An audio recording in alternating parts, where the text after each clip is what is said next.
Mais l'élo n'a moni 10 mois après. Il faut na loba koleka nakala. Comment vous allez demander à toutes ces personnes-là, toutes ces militants-là qui sont des Congolais, vous vous réveillez un bon matin comme ça pour l'amkobi qui allait, tout le monde a maï bon plonger. Parce que les militants sont banani, les militants sont même. On dit même, aux heures au maï, ben à Otaloba, hein même. Laurent n'a pas de jeté. Na bi kenga na yebi na ko na jeté. Okosuka. Na jeté. Donc ça veut dire na kosuka ke na ko na charaté. Parce que na bi na yebi ko na jeté. Okozaboatu. Po boko banambango. Muto aboya ko na jeté. Muto aboya ko na jeté so suboatu. Nos partenaires quelquefois, c'est que nous ne comprenons pas. Baso comprendre des logiques T.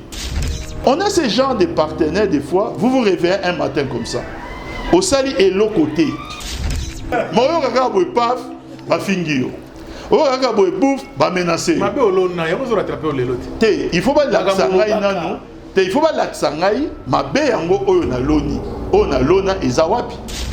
Beaucoup comprendre que le pouvoir FCC a perdu en côté. Mais le FCC a perdu quoi? La présidence. La preuve est que depuis que le président Félix est au pouvoir, il ne fait que travailler sur les acquis trouvés. Toye Bakayango que les mêmes injures, les acquis adressés à président Kabila hier commencent à être adressés aujourd'hui à président Félix.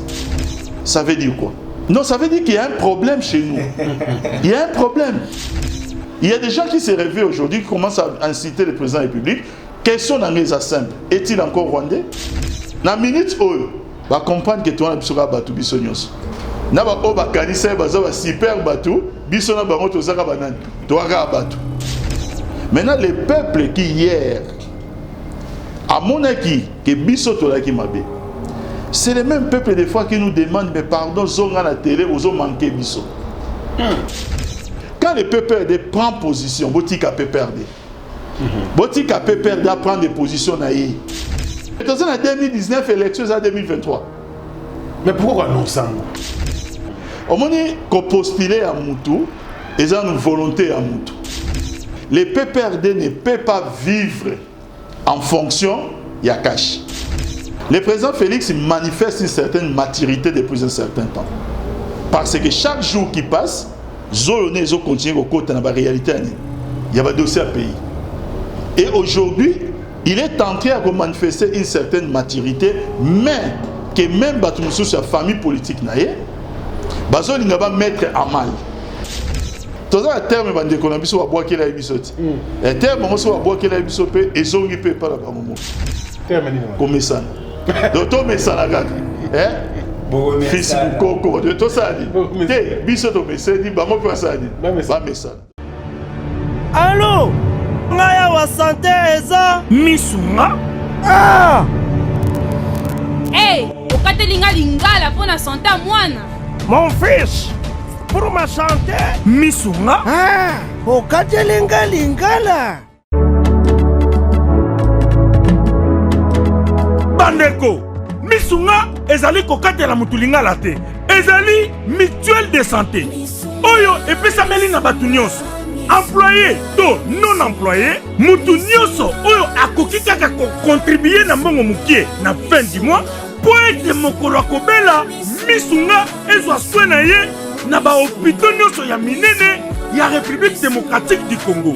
Soki maladi na yo bakoki ko traiter yango awa na Congo te, misunga akozwa charge na yo okende kozwa soin na bamboka lokola Afrique du Sud, Turquie, Suède, Russie, to kala mingi te na bamboka misusu. Soki mutu oyo misunga ezwaki charge na ye mpo na basoin, nzambe akamati molimo na ye, misunga akosokipe na mort na corbillard. Ate bandeko bazali libanda bakoki koadere bandeko na bango awa na Congo mpo ete bazwaka soin awa na mbongo bango bazali kofuta. Na misunga, ta santé c'est ta vie. Bana King, bana Dar es Salaam, bana Poto, bana mokili mobimba, site FM moko, Afrique Info avec Frank Stemai, Yandankala, twende. X-Bass, Marandura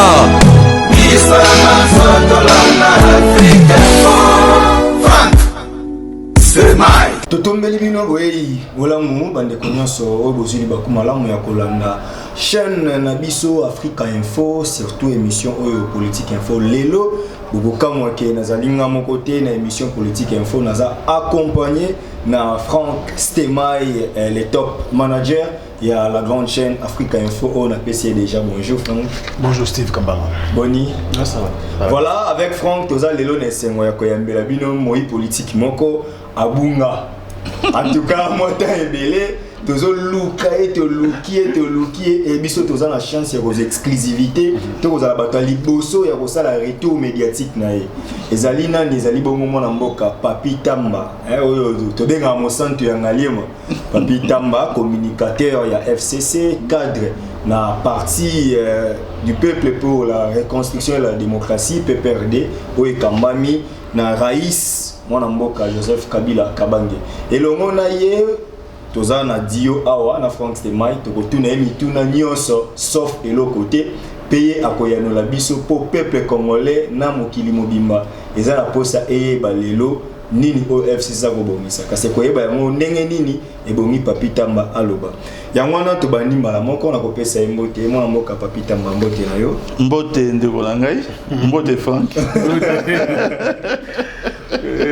Boni santé. Santé pépélé. Papi Tamba. Ah mais na bien, santé na bien pépélé. Si on a évité ça, on a posé la PC anonyme. Na lobby oyo nga nazo mona epa nanga. OK. Voilà.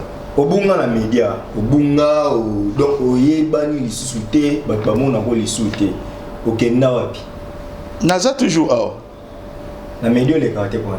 Non, nga yo siko le obengsi nga leki. Oyebi na vie mutu, il faut à un certain moment oyeba koza na moi curseur moko boye et guider vie na yo. À un moment il faut yeba ko se remettre en cause par rapport à bakamozo yoka. Ko se remettre en cause ne veut pas dire que la coupable. Mais omeka otala oyo batu bandai ko loba. Soki mambatono lo bezaki ya solo po yeba nini orosani. Oroyi ko changer. Il y a eu quand même bouleversement politique dans Mboka. J'ai dit bouleversement comment? Pour la première fois, les Congolais to vivre passation civilisée à pouvoir dans sommet à l'État. Et ça dit que Bisso FCC, dans niveau je précise bien, présidence. Je ne dis pas dans niveau msous. Parce que on a tombé à ma solo parce que pour vous comprendre. Et ça dit que candidat na Bisso, ngai na accompagné les candidats en campagne. Na accompagné qui est na za équipe moto na mekai ko gérer makam soswan. Candidat yango azuité. Tant azuité, il faut que ça la moi recul pour na retourner na numba. Qu'est-ce qui s'est passé? Est-ce que to sala ki malamu, to sala ki mabe? Est-ce que to bandai ko loba malamu, to bandai ko loba mabe? Europesa Euromeka ko Mambona ko me repesa moi valeur nango à partir à nini. Ezali à partir ya ba oyo ba komine sika. Ba oyo ba komine sika c'est-à-dire quoi? Et ça va partenaire na biso ya cash ba kangi présidence. Je parle bien à présidence. Maintenant, on analyser comportement. On met qu'on analyser comportement. Au fin de 10 mois c'est suffisant. Pour oyeba quand même que est-ce que na rosa na droit à koloba, tout na rosa son na droit à koloba. Très bien. Présidence et institution plus bateau basala akuna. Deuxième chose, nga Papi Tamba nazaki na gestion thème na communication. Otali pe sikoyo communication ya baninga. Pendant otala soki communication ngonde bazo sala yango, en quoi est-ce que ekoiko sala ke yoka na munoko. Puisque il y a d'autres personnes qui yo ko lo ba isusu te o sani pour fani na obi natala mais lelo na moni 10 mois après il faut na loba ko leka nakala. Très bien. Alors Papi Tamba 10 mois après ba mituna otuni batu ezalaki vraiment bien pendant que yo toza invité pour répondre na biano na biso olobi candidat na yo azuité Oui. On mituna pour na nini azuite. Est-ce que bino ba ya communication vous salaki musala mala monter? Est-ce que zalaki parce que mingi entre Kimba lobaki mingi zalaki pour na bilan. Il y a 18 ans, on a pouvoir, c'est ça question. Alors, il y a mon côté qui est communicateur, tant que mon côté cadre, il y a FCCP et PPRD. Réponse, on me paie ça qui n'a pas la question. Pour on a ni les candidats à Bino à Zouate. Oui, na aucun détail, mais na cité, propos mi balé. Il y a actuel chef de l'État, président Félix Tshisekedi. Na cité, si d'abord l'armée. Alobi, Moutouatindi était président de la République, Moutou a renforcé Pélicambo, Azate. Il y avait trop de diabolisation. Il y avait trop de diabolisation. Mais depuis la commune à commande, la commune à faire, à découvrir que nous avons des vaillants soldats et à reconnaître, parce que cette armée aujourd'hui a été construite par Joseph Kabila. Mais pendant des années, il y avait une diabolisation sur les plans internes, comme sur les plans comment international. Armée en modèle moko. La deuxième chose, na Allemagne tout récemment,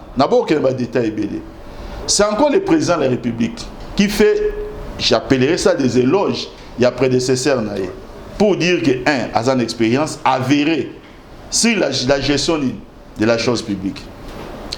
Je ne connais pas un Congolais aujourd'hui qui est au courant. Il y a une situation en Mboka Lelo que le président de la République. Je ne connais pas un seul. Le président de la République est l'homme le mieux renseigné. Ayebi o bisotoye barate. Nenge Joseph Kabila lobby abandé koyeba o bisotoye barate. Il a ce qu'on appelle les téléphones rouges. Oya koyiko benga monde entier na partout pour nous reçoit situation nyonso ndam. Biso des fois to loba na biso. Mais quand un président de la République parle, qui est ce président de la République? C'était quelqu'un qui, pendant des années, fils d'opposant et opposant, acharné. Je ne dis pas seulement que le président de la République est fils d'opposant. Yemokopé, Azalaki opposant acharné. Aujourd'hui, il est aux commandes. A comme relativiser le langage naïf. Ça montre clairement que nous avons été victimes de la diabolisation. Mais quand il y a diabolisation, victime, nous pouvons dire que nous sommes battus coquilles comme parce que quand la communauté internationale se mêle à la diabolisation, ça crée des dégâts qu'on n'a pas créés dans la République démocratique du Congo. Idi Amin a été présenté comme un Abouaka opposant na lac pour balia banane, balia na bangando et créer des conséquences au Yebi.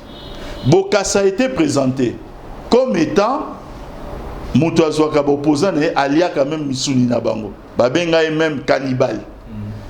Plus tard, il s'avérait que Ezaki a soloté.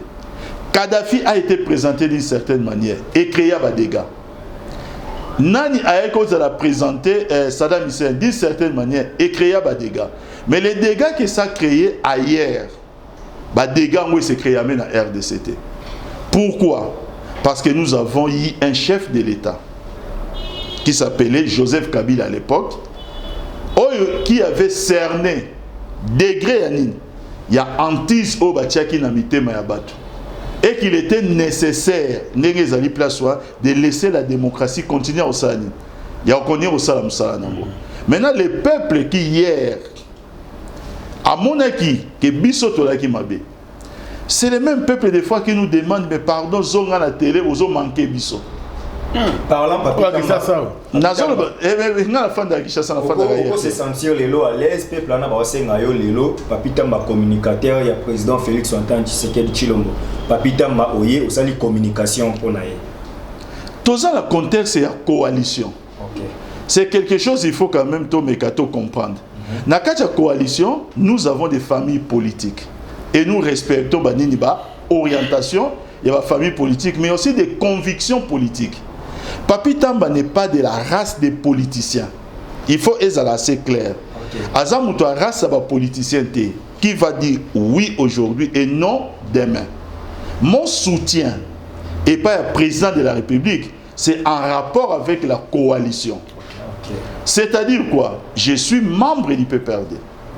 je suis du FCC, et aujourd'hui, le président de la République pose une action que les PPR de mon parti politique accompagnent et appuient.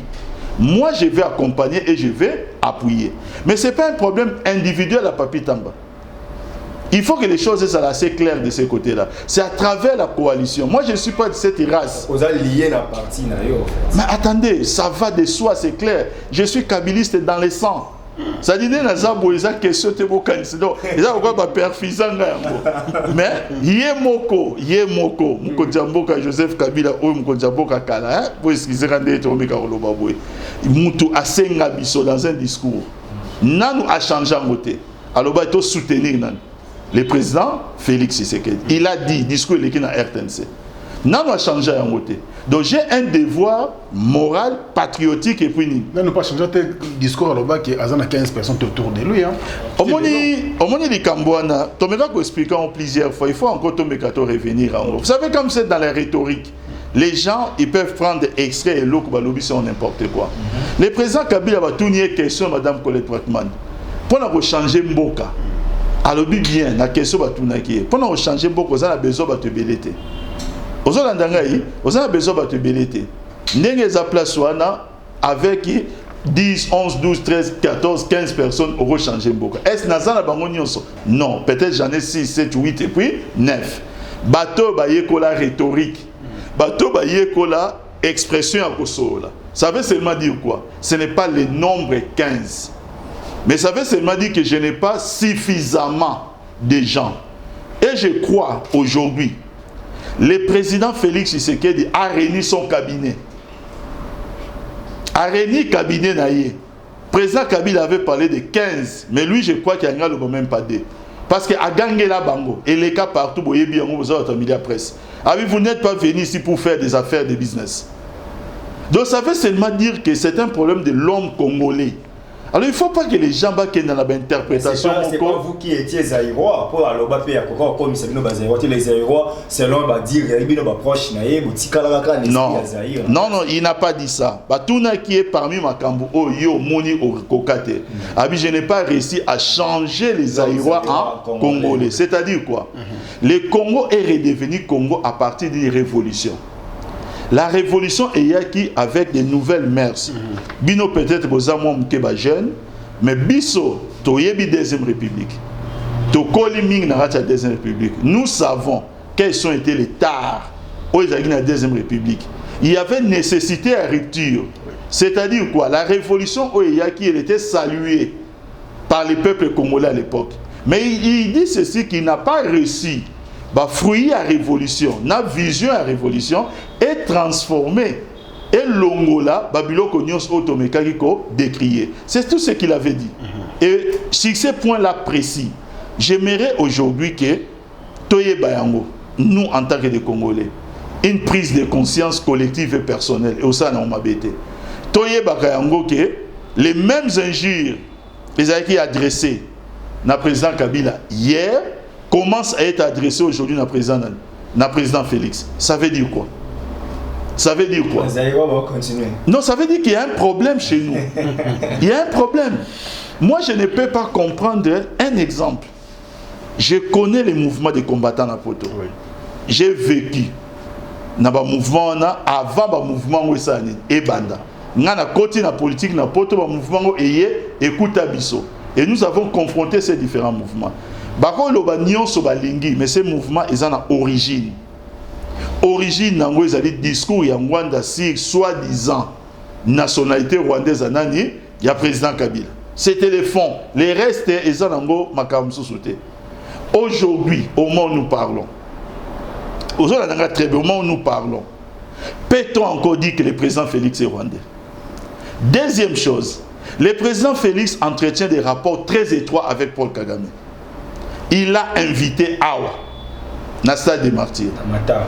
N'exemple Matanga, combattant, il y a IDPS. Kagame.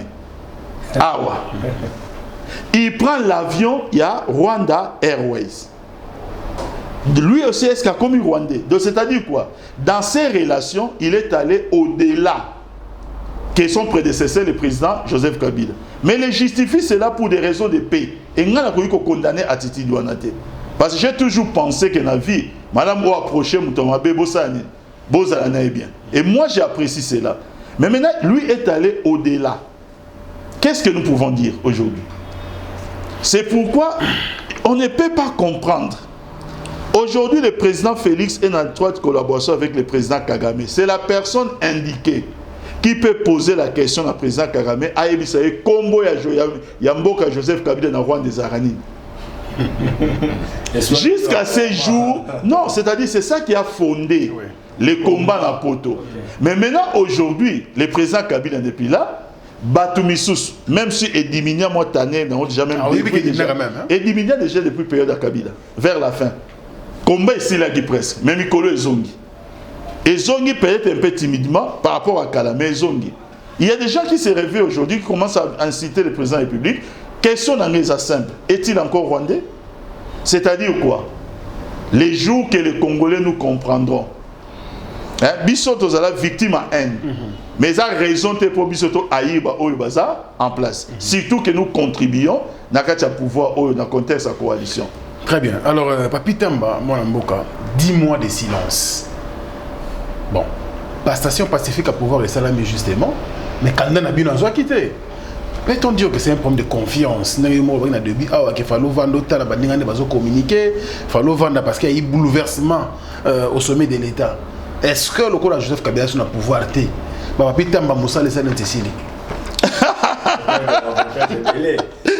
Vous savez, pour la répondre à cette question, je vais parler de mon frère Papi Pungu. Oui.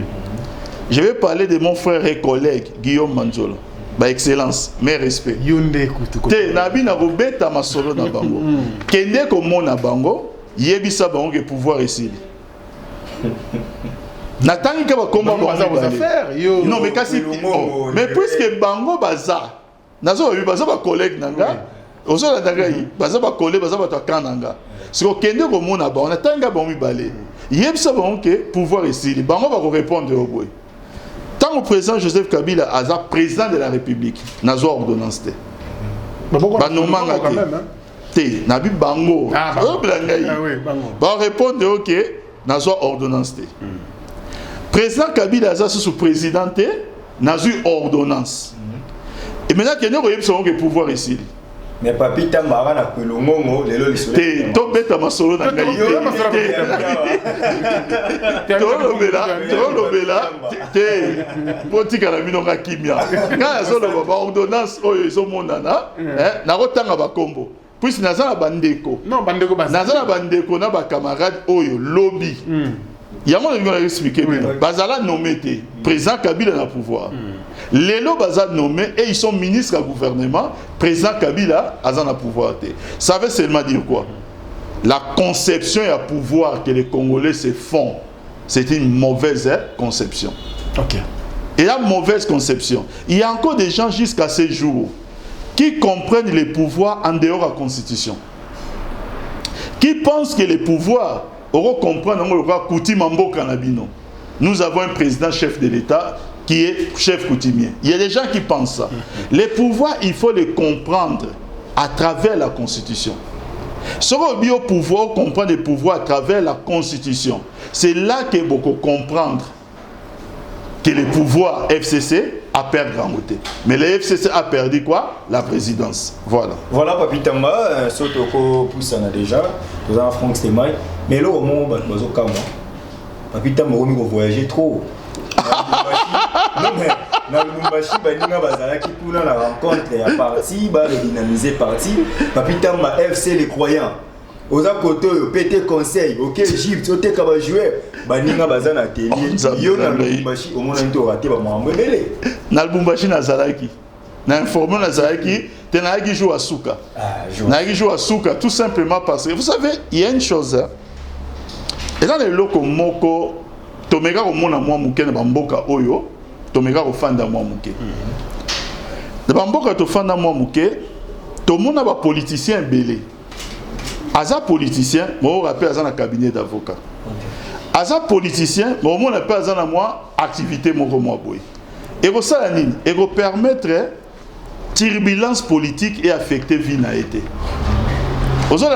Et là et ça parce qu'il y a d'autres personnes qui pensaient bah approche na bisoté.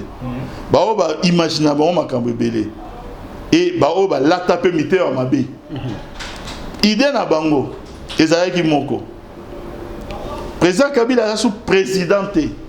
Papi Tamba Tambola Lokolo, Namakolo, Papi Tamba Bambambati et Papi Tamba Sapatou Sokini Nyangwana.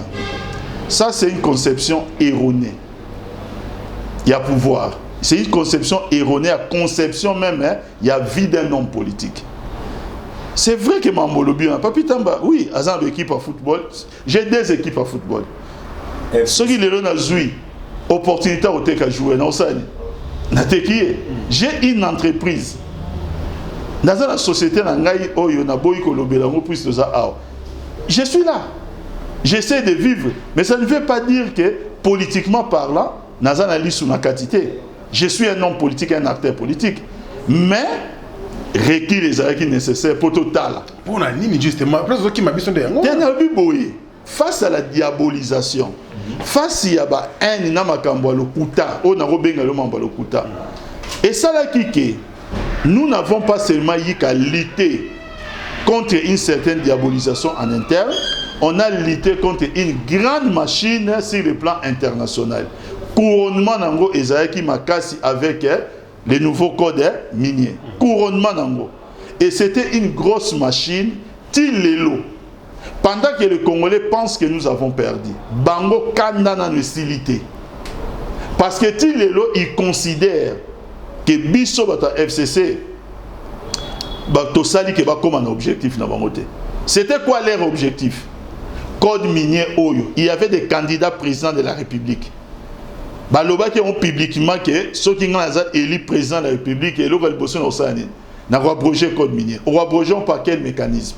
C'est-à-dire quoi? Aux candidats présidents Moebi fonctionnement de l'institution. Aux autres fonctionnement de l'institution. Mais Baloba yango, Baniba ça va déclarer un mécanisme en place. Parce que jusqu'à aujourd'hui, comme c'est un code et qu'on renforcer un pays, proximité dans la communauté locale, qu'on permette quand même bilo comme sous parce que il faut pas que les alandenge bando ça toujours na kala minéré na biso mais batubaya ka toujours ça makamde balinga ko ça et qu'on créer le président Kabila ba problème ko les kalisous président Kabila a seulement été victime il y a patriotisme naé et par rapport à patriotisme na bolingona mboka il a été diabolisé mais est-il le seul à être diabolisé? Si c'était le cas belelo yesu balela ka été Boyebi Yesu na croix. Afin d'abord à compter na soutien peuple été. Peuple balobi akufa makila na ye. Et que de tina bana na biso tina 4e génération pour leur avoir fait quoi? 0. Mais ba beteli nani maboko Barabas.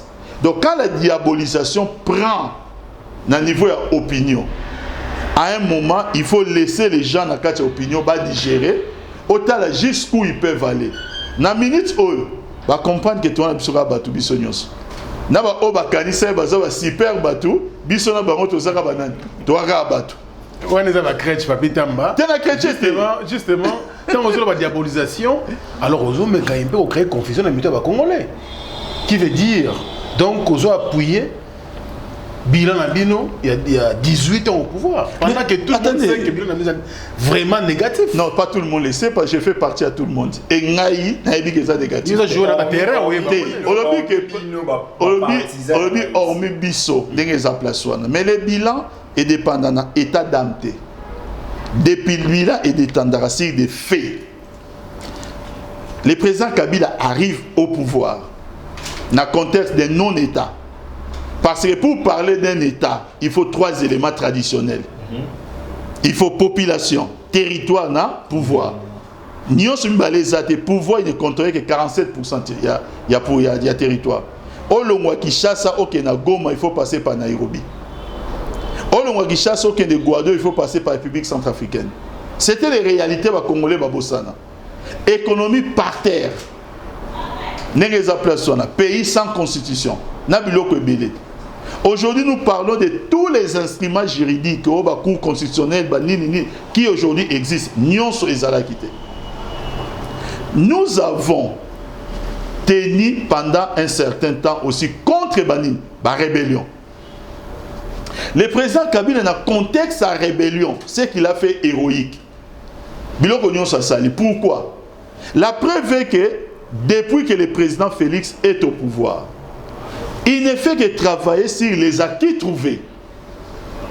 Les acquis trouvés. Sa sécurité, aujourd'hui, c'est un acquis. Trouver sur place. Le projet va sauter des moutons.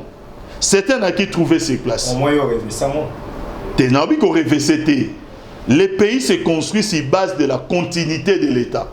Quand en Afrique, il y a un président Sikaoye, il faut tout déboulonner. Non! Napoto, place bisoto viva. Au moins, le président Moko Abi a fait ce projet. Autre tonga par exemple, mais en 2025. Oh, il est mandé aussi en 2023. Mais il y a que si c'est un torsan, à continuer en gros. Mboka na biso ko tombo amaka, si nous comprenons que les choses faut que na succession. C'est-à-dire la continuité plutôt à l'État. Nous devons maintenant comprendre que le président Félix aujourd'hui, place à Zali, c'est avec raison qu'il peut bénéficier d'un acquis, même à Kambuoyo, malgré que, mais personne ne pouvait parler de la gratuité. Il y a enseignement primaire de base sans les acquis trouvés. Et c'est impossible. Il faut commencer par les cadres juridiques. La Constitution est là. Il faut parler de la mobilisation des moyens. Maintenant, allez-y à l'UNESCO. Ça va expert à l'UNESCO, ceux qui ne sont même pas congolais. Ceux qui ne sont même pas politiciens. Vous savez que gratuité dans la RDC est en 2019. Lorsque le Premier ministre Matata avait parlé, non, mon déformation à Bissobaki. Mais non, c'est un processus pour qu'il y ait un problème. Vous savez, dites-moi, lorsque vous arrivez au pouvoir, c'est que vous allez mobiliser pour faire des choses. Et quand on a un cadre et un bilan pour l'exercice au Sani, et Zoya, c'est qu'on doit appliquer, ou bien qu'on doit essayer de liquider les lots, et ça dit prévision à 2000 combien? 18. Et 2018, qui était là?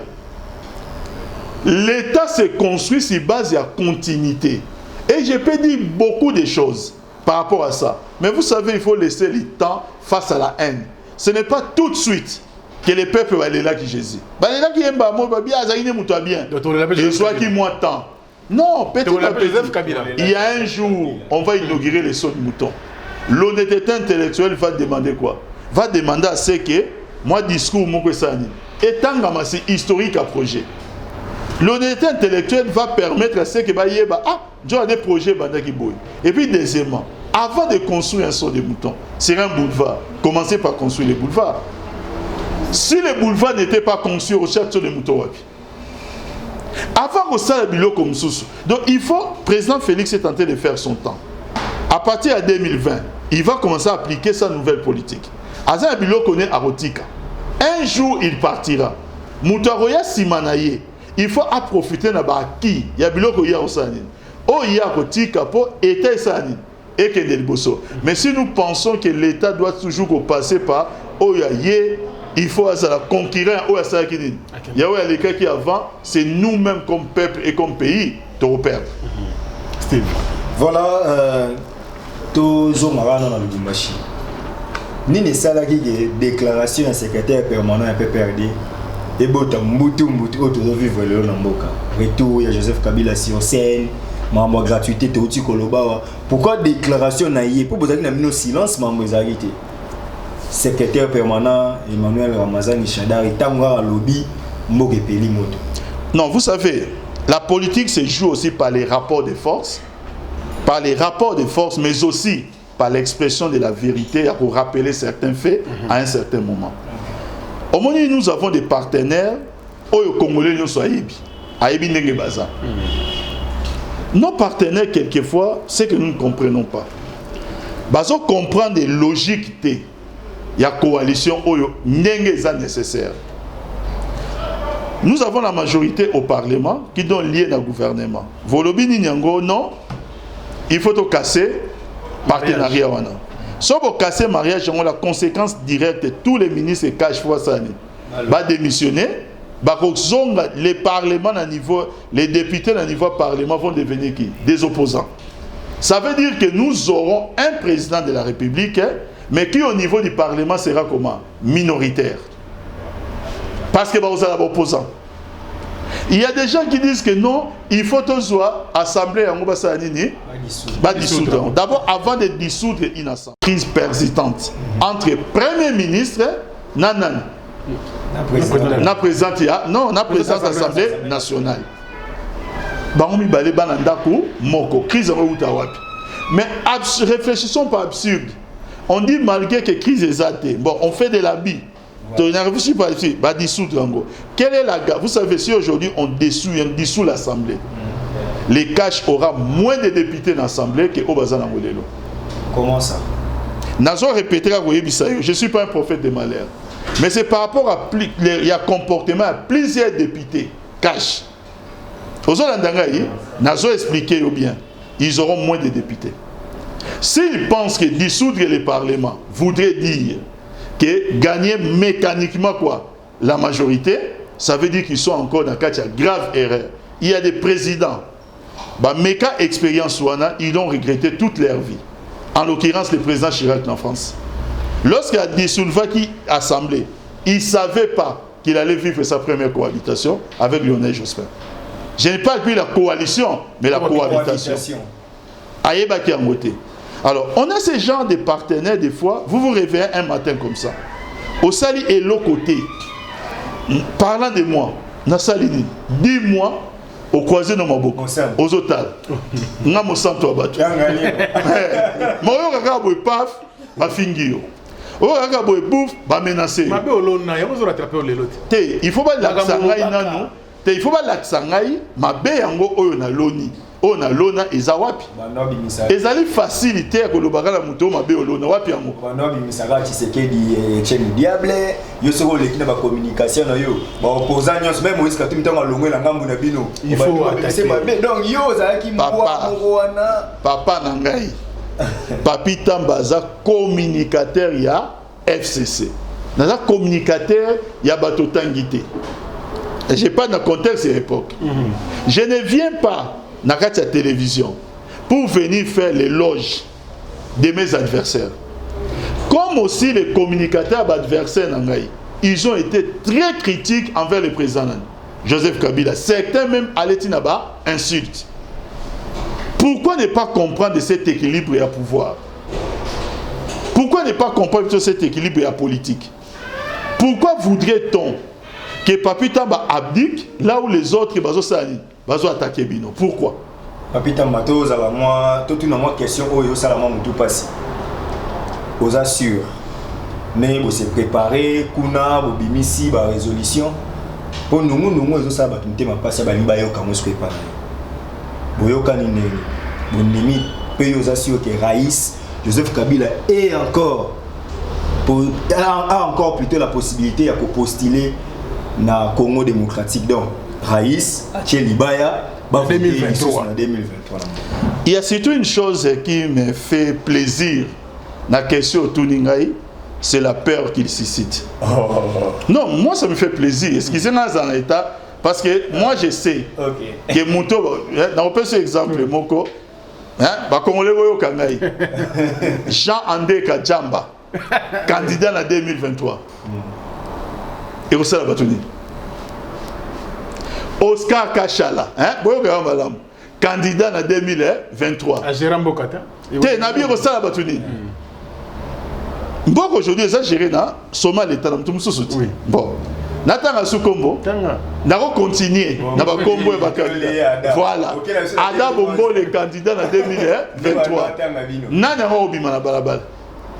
Donc, ceux qui expérience dans sa vie, ceux qui va tangi Kombo à Moutou, bah tu vas salir.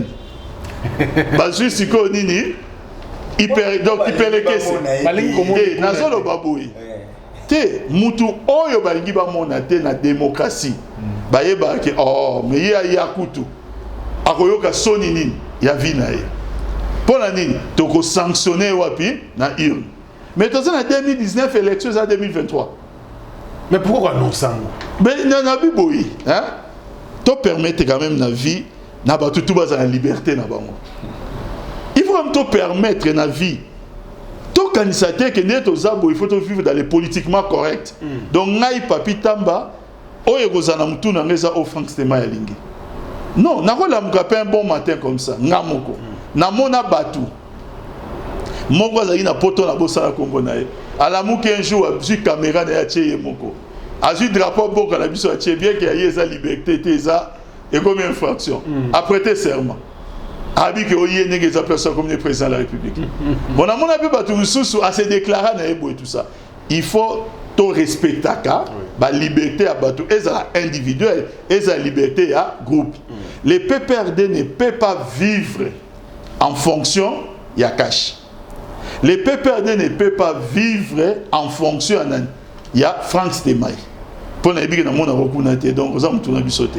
les PPRD non, c'est la façon de les PPRD et qu'on vivre selon yé PPRD.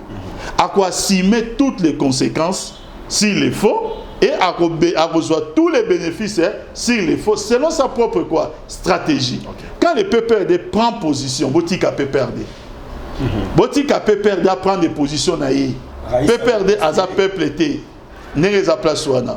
Au moment qu'on postulait à Moutou, ils ont une volonté à Moutou. Boyoke sikate yé moko. Alobi par exemple que voilà nos candidats. Débat oyo, débat oyo ezalaki ba yu baloba na place na ye. Si ko so bato ba na place na ye, omoni a postulé ki wapi. Na 2018. Puis bato loba na place na ye. Biso nyonso toza a. To bandai ko lobango à tout moment. Ils ont monté le bimisa ba archive, botondisa ba archive. Tous les cas ba médias beaucoup na YouTube. Au moins le langage de M. Zaraki moko. Le président Joseph Kabila respectera la Constitution. Oh non, pas comme ça. Le président Kabila respectera quoi? La Constitution. Mais pourquoi vous n'avez pas suspense? Le suspense c'est ça wapi. Tu bien qu'on respecte la Constitution pas respecter. Ah non, c'est que nous postulé. Mais tout ça déjà, mais pourquoi est-ce qu'il faut à côté de Makambu au Italiété? Pourquoi Bolingi Kakabo Lobisa? Il dit que étant sénateur à vie à Ozomana. Té, on a débat, on a débat, on Lobango. Na oyo kabongo moto seka. Mais yo moko ko vie ne pour na wana. Na préféré bozu bato na bato mayele wana. O ba Lobango. Jour so bengi singa. Pour na zongi nanga. Bobimbo muto bayela ko fanda awa zoba papitamba, fanda awa, bosa la débat constitution na katikati yango. C'est dit n'importe quoi. Argument. Oui, professeur André Mbata. Oui. À hauteur au Loba. Quand on va rumeur na bino bimi. Abi si Joseph Kabila ko postulé, il faut akufa. À Sekui, à la mugina. Après 3 jours. Mais tant autant ngelinga déjà combo na ye. Na auto Loba awa, ce qu'on va archive et Loba. Le professeur André Mbata a assez à travestir sa science un ézoa libosu de science. Combien de fois Loba Makambu au nom de soi-disant science? Mais on a souka nango et se montrer que professeur d'université c'est un titre mais changer mon thème en tout so mon thème on so koti mabe nakati au travestir le mot est assez clair nabi travestir ça ne veut pas dire que ça ne fait pas de lui un homme intelligent mais au travestir science ozo landanga si ko ebo zoyer na lobi ke bo bengisi ka zoba papitam. Botier biso birimba, bien mi balé Andi matalaka ye grand prêtre. Le roi est grand prêtre donc biso to biso ka batu pamba, peut-être on dit maté. Mais ce gars on dit ma, botier en face. Papitamba, question simple. Vous avez un mariage na cash? Oui. Mais secrétaire, non, président AI lelo ya IDPS, Jean-Marc Abound. Après ça qui beno mo exercice moké. Attends la piscine on anda on a vous arranger na pigeon kuna. Ya monene d'ailleurs.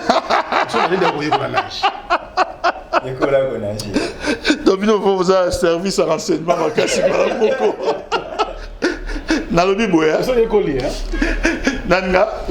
Bon, nous avons blague à prendre la nagère. Mais nous avons la deuxième série d'Internet. Na rivière Molubuzi na Kizu. Teko sokola boy na ngana kufa. On attend na deuxième secondaire. Ba ebi so na ebi fuma acheter. Mais au moment il eloko salinga plaisir za communiquer na. Na communiquer na alobi ke ba propos mususu. Po ngai tango ye azoloba na kacha permanence ngaza na ngawana te. Pour na ça pe wana te. Mais tango et comme biso na matoi et leki na nzela bato lo kwa bino kaka. songi.com biso pe to yambi on a cadre songi.com to memani na mouvement. Ozolanda ngai mais ye moko lelo aye ko loba nini ke non maloba na ye et fingate et loba ndenge wana te. Toza obligé de ça. Tozonga sim. Donc mbote na président AI. Jean-Marc Kabundi, premier vice-président de l'Assemblée nationale, prêtre. Et apaiser bien après communiquer voilà. T'es n'habite qu'à apaiser. Pour qu'on nage quoi. Est-ce que vous comprenez t'es n'habite que nga na yebi na ko nager te. Oko suka. Na jater. Donc ça veut dire que suka ke na ko nager te. Parce que n'habite na yebi ko nager te. Oko za boîte. Oko za boîte. Pour beaucoup banambango. Muto aboya ko nager. Muto aboya ko nager so su boîte. Il y a des choses, hein, à un certain moment, il faut quand même à un certain moment, vous allez un peu dans ma réflexion. Vous savez, les PPRD et l'ensemble va partir à FCC. C'est quand même pas mal de militants. C'est quand même pas mal de militants. Comment vous allez demander à toutes ces personnes-là, tous ces militants-là qui sont des Congolais, vous réveiller un bon matin comme ça pour l'Amkobi qui allait, tout le monde a maï bon plonger. Parce que les militants sont les militants même. C'est-à-dire que même, aux heures où ils sont même. Laurent n'a pas jeté. Donc, tout ce qui est solo, parce que ils ont des déclarations politiques. Il y a des conabis qui ont des messages. Ils ont des messages. Ils ont des messages. Tu fais des périodes. Oh non, des places peuple, on boucle à prison. On comprend le retour. Tu mets ça. Déjà, on a des déclarations politiques. Justement, est-ce que les déclarations politiques, on a des FCC, tout le monde a président est parti de je crois, comme Goya. En fait, les partisans, il y a FCC. Na côté on a Costa Mutamba Ali Bisangai on a beaucoup de fils Mukoko côté ma déclaration on a trop bien on a distraction pour distraire peuple pendant qu'au sommet de l'état bango mi balé bazo yokana malamu qu'est-ce qui se passe na kati ba parti so balé wana. En tout cas c'est que les Congolais il faut ba yeba les jours ba ko observer un conflit na fonctionnement ba institution. C'est là qu'ils doivent savoir que la coalition comme posé un problème. Jusqu'à ce jour, il n'y a aucun conflit dans le fonctionnement de l'institution. Il y a un problème de quelques militants zélés. Je dis bien quelques militants zélés. Ou peut-être qu'il faut du temps. Moi, je retiens la phrase du président Félix Atoloba dernièrement qu'après un moment, tout cela sera derrière nous. Moment Royanango. Tous les termes de l'économie sont à boire qu'il a eu sauté.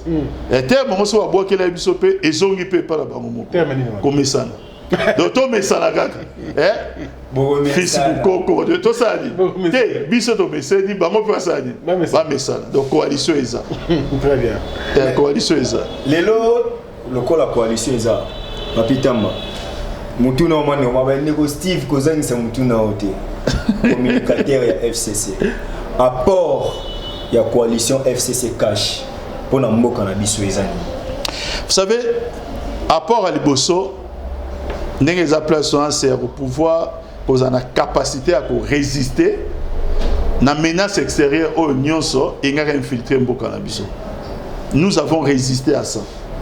Ba o baza avertité. Peut-être ba mona quitté et sikani e ko kumba mboka na biso. Je vais vous dire une chose. Hein. Je vais prendre l'exemple d'un pays comme le Rwanda. À un moment, il y a plusieurs personnes qui persuadées. Il faut que Boma, président Biarimana, soit Bomier, na Rwanda, qui m'est sali. Et quand il y a un problème, il va quitter, qui va créer génocide. Oyo, selon les chiffres, bien que les sources soient différées, et même si il y a 800 000 morts, peut créer les pays voisins, pas de problème. Plusieurs sources, basali betid na bango, na place ba maison renseignement ya mayele na monde. Balobi que soy to bomi Kadhafi. Problème autre zone ba bozwani solution. Ba yeba kité. que mboka batulelo ezo comme na problème et la liste peut continuer. La coalition FCC cache et préserver le Kouana. Maintenant etika lisikoni etika lisikoni main dans la main. Tout ça to fournit gros efforts sur les plans communs économiques. Il y va de l'intérêt du président de la République, il y va aussi de l'intérêt du Premier ministre, mais il y va de l'intérêt de l'ensemble des peuples congolais. Il faut maintenant qu'on essaie un peu tous les jours, il y a travailler pour que tout soit divergence dans le tout ça na pembeni. Le président Félix manifeste une certaine maturité depuis un certain temps. Parce que chaque jour qui passe, Zolone continue au côté de la réalité. Il y a un dossier à payer. Et aujourd'hui, il est en train de manifester une certaine maturité, mais que même sa famille politique va mettre à mal. C'est là que je félicite les directeurs du cabinet du chef de l'État, la déclaration de la Jeune Afrique. C'est un homme politique averti, ancien secrétaire général n'a pas parti dans Bisson. Averti.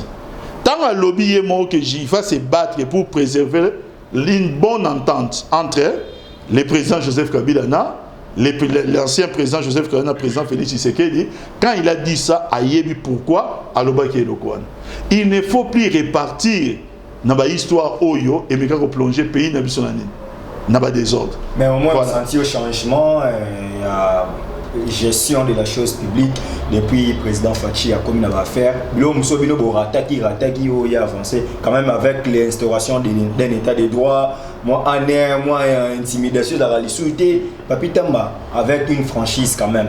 On dit qu'il y a eu des avancées au niveau de salarié. Il ne faut pas m'amener sur un terrain où il faut pousser là, quelque chose contre le président Fachi. Pour l'instant, j'en ai pas besoin. Parce que question au Tuninga, j'ai des éléments de réponse et qu'on contredire. Alors je ne voudrais pas au même moment la terrain. Moi je ne vais pas faire la communication contre le président Fachi. Nazongi na télé na bandi na bino lelo pour que dans les canaux de télévision ça la communication contre lui. Moi je fais la communication à sa faveur à travers quoi? La coalition FCC. Il n'y a pas question de mécontentement.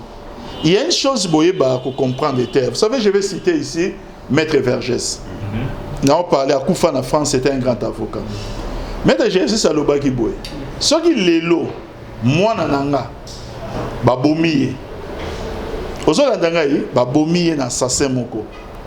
Mais assassin yango, ayeko senganga, na salani, na défendre yé contre crime contre nani. Moi nangayi. Abini, en tant qu'avocat, pour le respect de ma profession, n'a quoi accepter, non pas en tant que père, mais en tant qu'avocat. Lorsque vous êtes communicateur, c'est-à-dire quoi? Il ne faut pas seulement dire qu'un communicateur a zali kakawana pour ne parler qu'il y a bien au Isalimak. Quand il y a un mabé moko ezali, le communicateur n'a pas la vocation de livrer ou de jeter en pâture. Azan a devoir mabé ezali, mais il doit essayer d'arrondir les angles et interpeller Moutassali mabé, mais en même temps aussi, et là ça vis-à-vis opinion, ça une nouvelle chance. Ça ne veut pas dire que tu es jeté en pâture, plutôt que non, tu défendre n'importe quoi. Non, mais on essaye. Voilà. Est-ce que vous comprenez le sens de l'obélité? Vous savez, aujourd'hui, au moment où nous parlons, aujourd'hui, il y a eu plusieurs scandales dans les réseaux sociaux par rapport à la gestion à la présidence. Plusieurs. Bah, courrier, au bandoi, au bima, na boy na ngolo belango. Oyoki une seule fois na zui, na se saisir dans de bon pour dire que na l'équipe na télévision comment la sabale parce qu'à l'époque bande économiste bandoi il y a même dans dossier a reçoit lettre au bout temps lettre à l'équipe na télévision à ça c'est une communication irresponsable. Et là irresponsable parce que un président de la République, l'institution qu'il incarne, qu'il représente, na eloko wana oyo vito na présidence Yango Moko. Et ils ont mérité un soutien pour Nani Yango. Ils allaient pour un intérêt supérieur à Nani. Yamboka. Oui, ça va améliorer la communication. Il y a des réseaux sociaux pour tout le monde. Non, mais ça, la communication, mais chers amis, améliorer la communication. Mais papa Nangaï, est-ce que Kaka Papi Tamba Moutou a lobby le coin? Kaka Papi Tamba, pourquoi ce Kaka Papi Tamba a lobby? Oh, il y a Papi Tamba comme il donne Mawego Salate. À un moment, il faut quand même, moi, courage, pour payer sa baninga conseil. Quand on a la coalition, tiens la Moutou, ok, faute il y a président Fati, ceux qui un jour est salémé, et on l'a tapé. Non pas parce que nous avons communiqué ou parce que nous avons la présidence, mais parce que je suis un allié. Il y a famille politique qui est naïe. Donc, à travers la famille politique, nous sommes alliés dans la famille politique. Alors, à un moment, tu peux prodiguer un conseil. Le cas de prodiguer un conseil, ami, tu vas sur le téléphone. Mais téléphone, ça va être un rabiso. Oyambi pe bosali bosololi kokuta na pe bosali bokuta ni bon depuis ba ami yango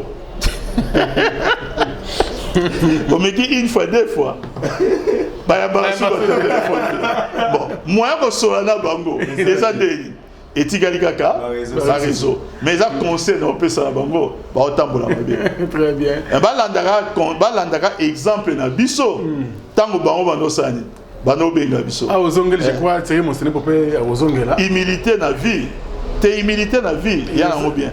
Au biso de ça, nous avons bien yebi pour être le bango exaté. Tu vas nous sauver. Ce qu'on peut être bango bango kanisake, soka bengi. Parfois il y a aussi un gagné, non badi n'a pas les boulouté. Bama ça vous tranquille. Et le quoi naté. Mais bon comprendre quand tu vas congolais, tu vas sauver na biso kandé, tu vas nous sauver kala. Ouais.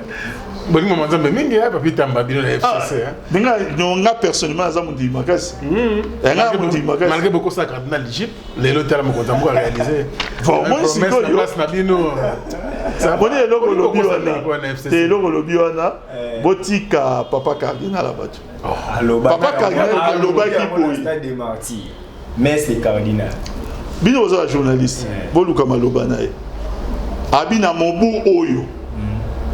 Cardinal, hein? Namobu Oyo. 2019. Balaka Kingani. Jeep. Tileo Nasali. Nazu Yamote. Mobu Oyo Komini. 2018. Yabi, bon, mais manga na terrain wana te. Au moins, biloko à Boyego, bino ne ba journaliste. Boya un jour comme ça biso so banani. Nga zo ba bien que tolingi na biso te. Boni ma rappelle que kamezan erreur. Boni ma di manini papa cardinal à lobby. Et les qui na télévision. Au moins après maloba papa cardinal, président de la République a eu parole. À lobby ni. Totika ko kanisa ke na mboka oyo. Tozana batoma be na gauche, batoma la muwapi à droite. Biso nyons tozaka banani. Basumu kito lukato sa nini. Totambola na nzambe to changer. Ta maloba responsable yango wana. Moi j'ai du mal ya ko attaquer maloba ndenge wana. Je n'ai que le devoir de soutenir yango. Alors il y a autant de monde qui va polémique et les m'envoie to fadi to taille to bimbo. Té ozo mela kaka. Mais cardinal loba qui est FCCT, a tangi FCCT, a tangi président Kabila té. A lobby que té batunde oyo bazana moi ba makambo na mitema. Bazuka maloba cardinal basani. Mais yo za journaliste Franck, ya munene. Ba image à RCC bokozo wango. Kende ozo maloba cardinal, ota ce cardinal atanga FCC abi namobu oyo. Bon, lingala peut-être ngaza matadi hein. Parfois lingala les amants ke bobulu. Hein, ba vrai kino be bino bana Équateur ba benga oni. Mamenga. Hein? Bino debo mekabo ede biso. So na mobu oyo ngela ça ni. Nambula oyo. Ah, ouais, est-ce que talaga grand frère de Franck. Talaga grand frère de Franck. Ota bimbula oyo. Mambo le kana on a chié. Et le kana janvier té. Peine à chier. Mutu mo représenter Mkonjambo Kazaiki wana. Et là on va question kaka toyebaka oluka ba archive. mais nga na boy na nga koloba na okenda nga musika te botika omemanga na terrain wana voilà to komi koke déjà na souka me mambo sur les élèves aux acteurs politiques bien sûr tant oyoki ba voice n'était ceux qui ont ya collègue binopé acteurs politiques mais il y a des députés honorable Léon Malemba papa Molière ndinga mo ba accrochage ya ye na bande ko kota Franck Diongo oyoki en réaction rosane à un moment na kati ya Congo il faut to comprendre après que provocation ezamabe mutu na mutu azana forme moko ya expression face à provocation mais to développer culture moko où on condamne pas celui qui provoque mais on condamne celui qui réagit. Papa de Malemba afanda ki neka kabwani ko finga moto. Joa téléphone na yo. Un numéro et bengi yo. Oyambi yango par élégance. Par élégance parce que c'est un nom bien. Oyo kabutani ko menacer onani na téléphone. Oyebi biso wa Congo tolobaka so moni muto amati likolo nzeta mbila. Yo za na se ko seka sima na ete. Po mukolo yo pe ko matanzi likolo nzeta mbila. Muto za na se ko mona simano de la même manière. Je pouvais condamner directement Papa Léon. Ceux qui n'ont Papa Léon azwa qui appelle numéro de téléphone na ye. Abengi muto ani ko sani, bani ko finga ye. Tout ce qui muto abenga qui est azo tourner juste ba question mro gentil, mais pas menacé. Est-ce que vous avez alors, chacun de nous maintenant a la manière oyo ayamba Sarkozy en France abenga mutu pauvre con. Tous un bon exemple à travers le monde président Passani a craqué pe.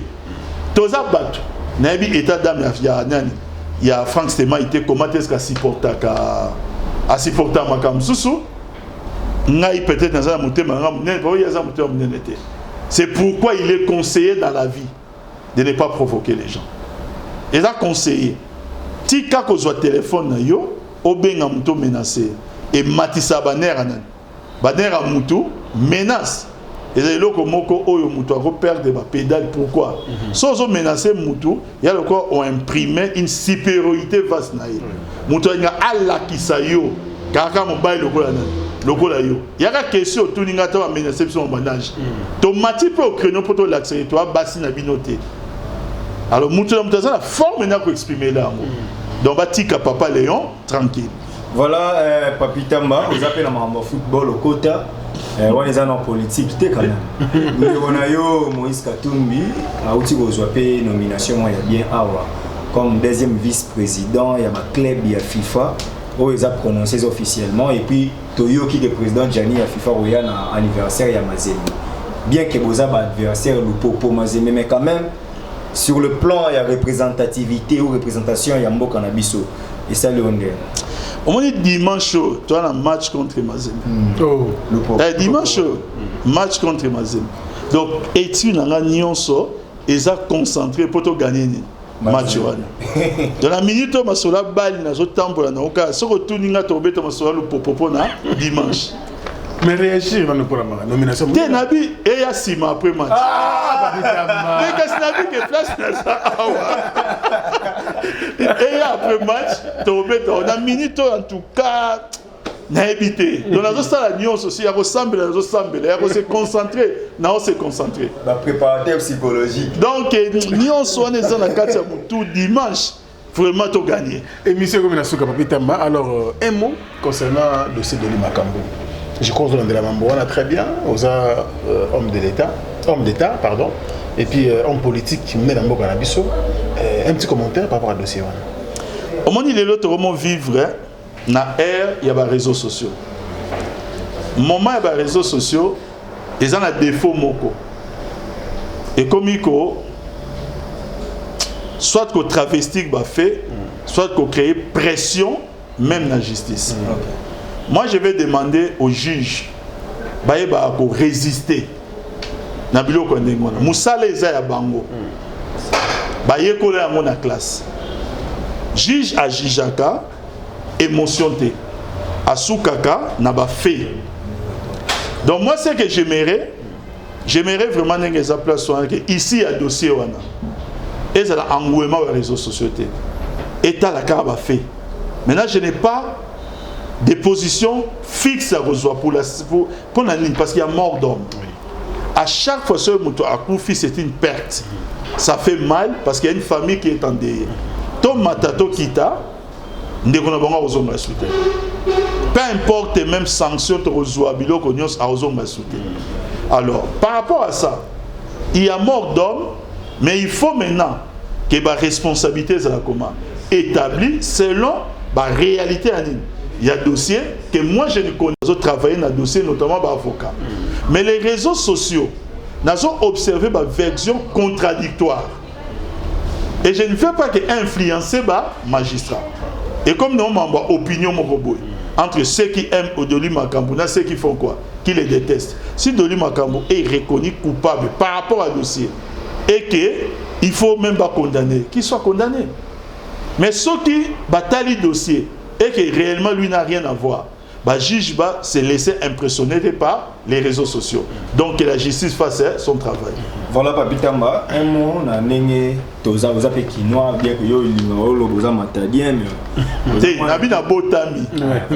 Papi Tamba, retour à Francis Kalombo, et ça, moi, accrochage politique et vous à moi élevé encore une fois, parce que un de vos anciens partenaires à Kenda, c'est un grand communicateur aussi. Un grand communicateur aussi à l'époque, il y a MP. Sincèrement, je dois apprendre des gars. Je ne vois pas l'accrochage. Non, non, sincèrement. Mais l'accrochage, Nani. Nana est au la Nini. Yo, FCC, il y a la ça fait débat, tout le monde a venu. Mais ça, tu écoutes à la télévision. Tout ça, les gars débattent. Après débat. Tout ça, tu peux ça une beauté. Si on reçoit la paix, tout ça, tout ça, mais tu as un problème personnel. Na Francis, tu as un problème. Il y a un tout niveau, retour au l'accrochage. Tu as la moi cité, tu as la moi côté. Mais la guerre d'idées, c'est là que nous devons évoluer. La guerre d'idées, et comme un problème personnel, la vie est créée accrochage. Il y a un conseil, on peut se la bande qu'on a vu sur la Sika. Tu as dit qu'il y a un kala. Tu as la guerre d'idées, mais après, tu as fait Tosoli, ce peut bien remettre les années. Tomeli, va continuer kaka, cause au moins exemple de fils que wana. Je pense une dernière question, Papi Tamba. Objet échec non à députation, on a. Bado c'est dans vieux mot va place. De voilà gaï. Vous avez une question là? Réponse dans les joker. Oh, aux autres. Nabi réponse dans joker, c'est-à-dire c'est comme si vous tournez question té. D'autres les cas qui sont là. On sent ton alliément. Oh, Nabi toi les caca. Ni la provinciale. Nabi était la provinciale avec candidaté. On a vu que joker. On a saigné mon délire donc on a tout. T'es Nabi joker, botika ngai joker. Donc on se voit la question go existe merci beaucoup. Peut-être un dernier message pour l'émission, mais nous espérons que ce remaniement tout ça la mettre au monde au matin ne fils que vice-ministre pour il y a cérémonie pour les mingi pour to lele liwapi mais t'es au vite les lignes mais pas toi ni ngara no te ba mo ngara bino mawa mais pas te ba bunda ka ba mo mbala la tout dit que to lele liwapi t'es moni il faut comprendre la vie et à maman nzambe na banana on a ce côté ndako so kwa ndimuto te ouais yo eza la vie te ouais eza yo muto kampeshango azate ouais eza yo te ozola nangai o eza yo te eza yo te continuer kaka otala na o eza nani na o eza on kibelo kana bale eza normal te ngane na za boye ya tupa wewe c'est ngana vie nanga na vie nanga nazaka jaloux nazaka enete pe na envie ya mutu te na vie nanga na landaka oyo nani oyo na moni ke za yanga yango nde yanga donc soki yo wana 1 million mais nga za na $2 nanga ozo comprendre $2 na ke na payer ata mo kwanga nanga 500 francs na payer mo evida badi ozo la danga yi na ke na mo kwenda nga moko boye na lié na zuma ya sachet na sali na meli mukoleleki non un dernier message pour l'émission Papi Tamba non ils a plaisir yamba soukate Non, et la papa la soukate bande ko ba journaliste papi tamba na bino yeyo azongi na bino ngaye numéro échangé na ngote stress c'est scellé dis-moi après message na message te remercie to message neni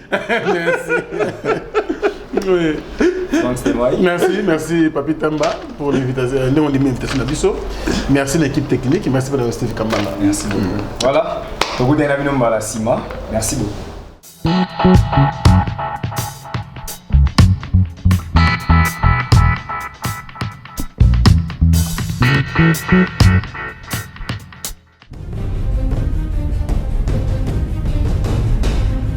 tout ce belanda ndam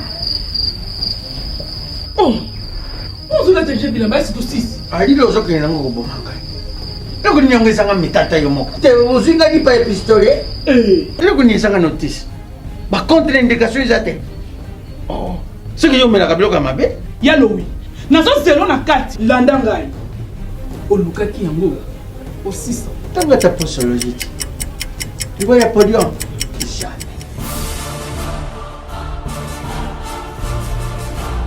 alekisi non bakanga makataka na soko na kabilamba ya kanga makaka na ayo moko vraiment solution de Jésus amat solution yango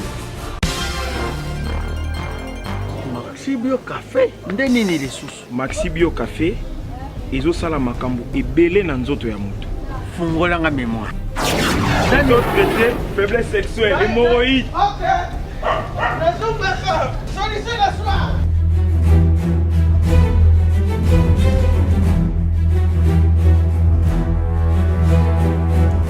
Tomate Napoléon.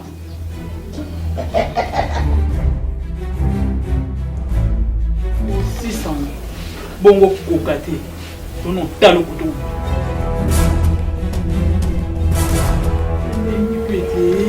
Maxi Bio Café nazongaka mwana Maxi Bio Café ebongisi libala na ngai bien à dire podium Napoléon pakalo yazo mwana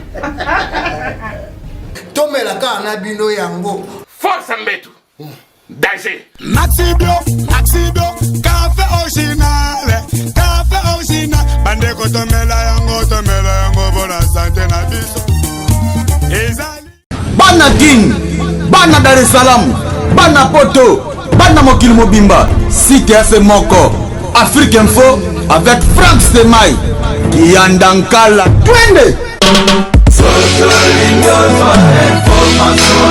X-Bass Marandura